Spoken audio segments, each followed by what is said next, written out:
सर्वप्रथम प्रणाम करता हूँ आपकी अंतरात्मा में निहित परमपिता परमेश्वर को। कृपया मेरा प्रणाम स्वीकार। मित्रों, जैसा कि आप जानते हैं, माँ भगवती की साधना का पर्व नवरात्र चल रहा है। इस नवरात्र पर्व में आज आपको मैं बहुत विशेष बात बताने जा रहा हूँ। प्रायः लोग मंत्रों का जाप करते हैं, तो मंत्रों का जाप करने के बाद जब उनको लाभ नहीं होता है तो कहते हैं हमें इससे कोई लाभ है नहीं होता, मंत्रों को जपने से फायदा क्या है। देखिए, मंत्रों को जपने के कुछ नियम हैं, कुछ कायदे हैं, कुछ कानून हैं। हर काम जब उसके नियम के अनुरूप किया जाता है तो आपको उसमें सफलता मिलेगी, अन्यथा सफलता मिलना नामुमकिन है। जो भी मंत्र देखिएगा उसमें लिखा होता है, किसी में गायत्री छंद, किसी में अनुष्टुप छंद, किसी में मत्तगैंध छंद, किसी में भुजंग प्रयाग छंद। तो जब मंत्र का एक अपना रिदम होता है, उसकी एक लय होती है, तो मंत्र का जाप करने के लिए जिस छंद का, जिस देवी देवता का वह मंत्र है, उस देवी देवता की साधना, साथ में उस मंत्र को जपने के लिए उसी छंद में उसको बोलना अनिवार्य होता है। यदि आप उसके छंद में उसको नहीं बोलेंगे, माने सीधे तौर पर आप यूं समझ लें, यदि आप उसको उसकी लय में नहीं बोलेंगे तो मंत्र का लाभ नहीं होगा। दूसरी चीज, अपनी आवाज को ब्रह्मांड की आवाज से टैली करना होता है।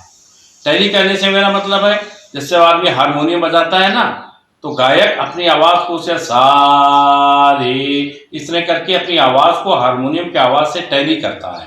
जब हारमोनियम की आवाज और गायक की आवाज आपस में मिल जाती है, वही गायक का स्वर माना जाता है, वही गायक उत्तम माना जाता है। इसी तरह से मंत्र को जपने के लिए हमें इस ब्रह्मांड से अपनी आवाज को टैली करना होता है।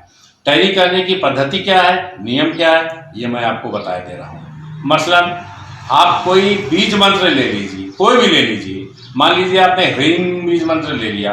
अब इस ह्रीं को आपको अपनी आवाज को ब्रह्मांड की आवाज से टैली करना है, तो आप इसको कई प्रकार से बोलने का अभ्यास कीजिए। जैसे ह्रीं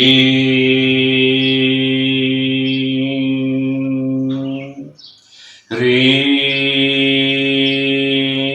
अथवा माँ चामुंडा का मंत्र है त्रीं।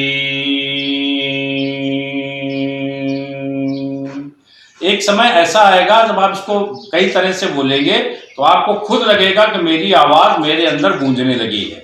यत् पिंडे तद ब्रह्मांडे, जो इस पिंड में व्याप्त है वही इस ब्रह्मांड में व्याप्त है। तो जब पिंड से आपकी आवाज समाहित हो जाए, एक तरह से आपकी आवाज आपके शरीर में गुम हो जाए, एक साथ सांस बजने लगे, तो समझिएगा मंत्र जपने के लिए आप मनोनुकूल लय पा चुके हैं। इसको मैं आगे कभी एक कार्यक्रम है बड़ा बनाने का, अगर बनाता हूं तो मैं आपको एक एक मंत्र को बोलने का रिदम बताऊंगा, लय बताऊंगा, छंद बताऊंगा, एक एक चीज आपको बताऊंगा। बस आप जुड़े रहिए प्रो इंडिया टीवी न्यूज के साथ। हम आपको रोज एक नई जानकारी देंगे। तब तक के लिए